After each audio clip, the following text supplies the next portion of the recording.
semua anggota PMV dari Sabang dan Merauke akan berkumpul di Jawa Timur untuk melaksanakan STKN. Nah, kira-kira apa pesan-kesan dari Pak Budiman serta mungkin beberapa kata-kata untuk memberikan semangat kepada para peserta STKN 2013? Kalau menurut saya ini lahir dari Sekber PMV.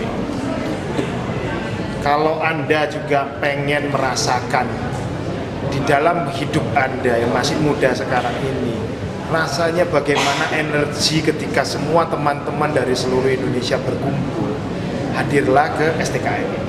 Anda akan merasakan bagaimana semangat dari teman-teman dari dari provinsi-provinsi lain yang hadir bersama-sama kita.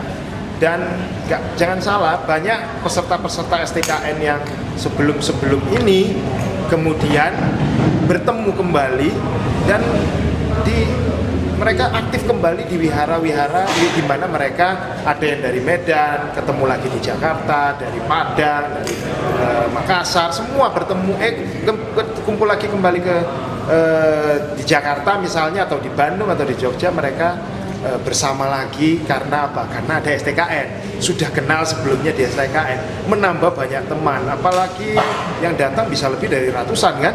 Jadi pastikan Anda hadir di STKN kali ini. Hidup Sekber PMV, hidup Sekber PMV, hidup Sekber PMV.